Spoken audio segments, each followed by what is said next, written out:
This is Larry Mendte. Welcome back to the Delaware Way. We are having a good time with State Treasurer Chip Flowers.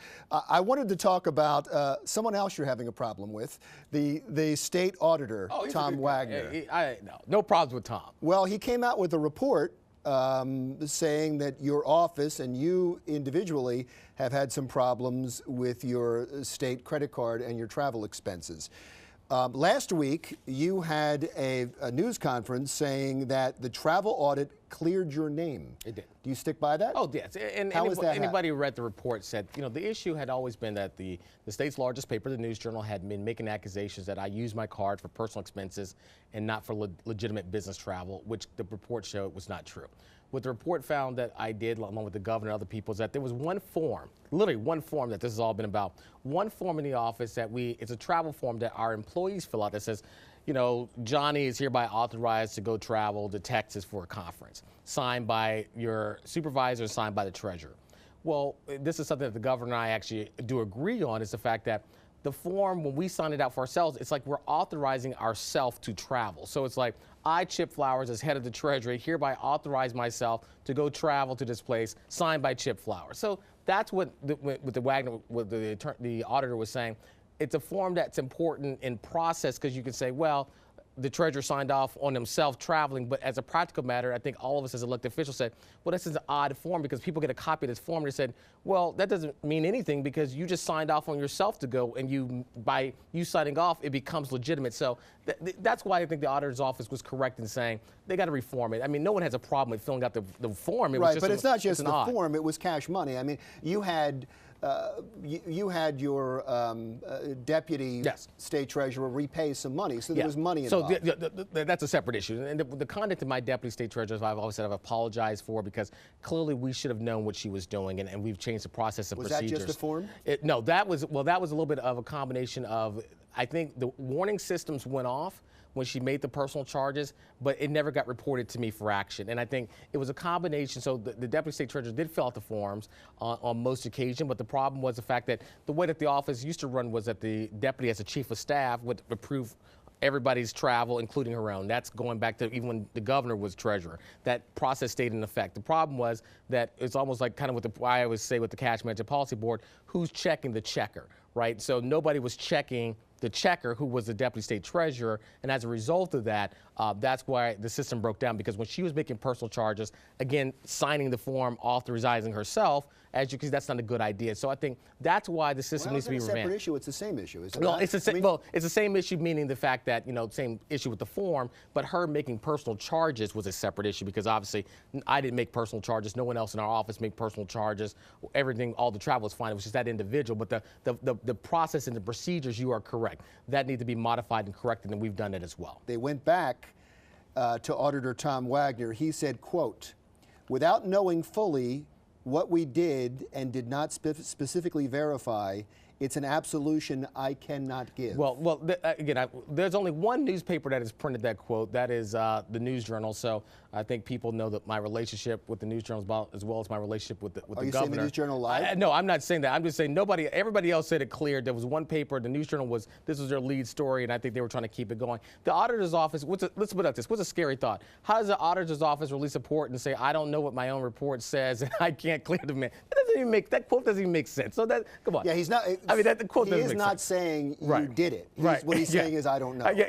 So I can't exonerate him. I can't exonerate you, but I issued a report exonerating him. That doesn't even make sense. So I'm going to give Tom Wagner the benefit of the doubt and say that I'm sure common sense tells me that there was more to that quote that was in there, because obviously he released a report. You guys read it. There was nothing in there. And so this issue is over. It's dead. It showed that there was misleading statements, and my travel is fine. That doesn't mean I don't have regrets. I certainly apologize for the conduct of my deputy. That's on me. That's on me. I apologize, and that's why we had to change that process of procedures. But let's be realistic. The public got 8 months of accusations against me, took photos from my Facebook page trying to say Chip Flowers took this photo in Alaska on your dime, which is a complete lie. It was paid by a different association, the Treasurers Group, just all nonsense. So I'm happy that we stood through the storm, through some prayers and some support from the public. And so people saw complete nonsense, and that's crystal clear. I don't care if the News Journal wants to print me every Sunday, crystal clear. They just lied on me. Are you concerned about companies leaving the state? Yes, very much so. Great question. And let me ask you about the inversion as well. Companies that used to come here for tax benefits now going overseas. A colleague in New York once told me, says, you know, Delaware, we don't understand your logic. You guys fight for the mailbox, we fight for the plant. And that's a very powerful statement because and it's true that we make money off of companies incorporating. But when they choose to go someplace else and incorporate, or other states copy our incorporation laws, that's a major problem. You know, when I first came to the Treasury, on a regular basis, we used to have about $2 billion to manage. That money is down to about $1.6 billion. It's not, we're making money, as I said before, making interest money and investing it properly, but the money's not coming in from the revenue sources anymore. We've had major, you know, you had AstraZeneca obviously with some issues. You've had obviously the car plants closing. You've had some downsizing of some major institutions. We've got some challenges, and so people want to come attack me, you know, for making money and coming up with innovative ideas. My response is, get your own ideas. You know, I'm trying to put some ideas on the table to solve these problems. I'm not living in denial saying, gee, everybody wakes up all over the country and wants to live in Delaware.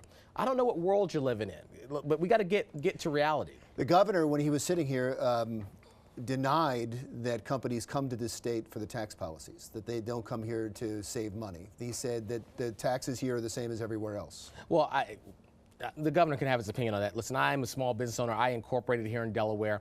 I like to think that, you know, I have a successful small business here, and, you know, their tax policy is very important. I'll just leave it at that. I mean, there's tax policy. Do companies come here and, I mean, the majority of Fortune 500 companies They come here for franchise here. Sure, franchise incorporation here. Incorporation here, and when you keep raising the franchise taxes, I mean, there's been balking on that. There's been balking on the fact that the state continues to doesn't want to revisit that issue on abandoned property. Companies are getting hit with a big tax bill for abandoned property because Delaware has one of the most aggressive abandoned property taxes. In other words, you may have property or stock that you don't own and it lays dormant for a period of years. We take that money and use that to fund our operating expenses. I mean, craziness. So you got to pay the piper one day. We have to. I am advocating, and I think a lot of people know, for a complete revamping of the state's tax policy and also have a revamping of the state's business policy. I think we are slowly is coming to the end of the days where we should be looking for mailboxes and people just saying, hi, I'm a Delaware company. Do you have any employees here? No, but I pay Delaware $500. I mean, no offense, take the mailbox. I want the plant. And whether you like me or not, I just, that's how I feel. I think that we need jobs because, you know, no offense, with that plant's going to come law jobs, construction jobs, labor jobs, you know, administrative jobs. When it comes with the mailbox, yeah, thanks for giving it to the state and, you know, a law firm helped you process it. And again, that's all good, but that's not the same scale. So I'm sorry, I know your sign says the Delaware Way, but Chip Flowers wants a new Delaware Way, and I hope that voters will just have to see it. And at the establishment of my party, which I do have some friends, by the way, and the General Assembly. Thank you so much for being here. We have to wrap it. I appreciate it.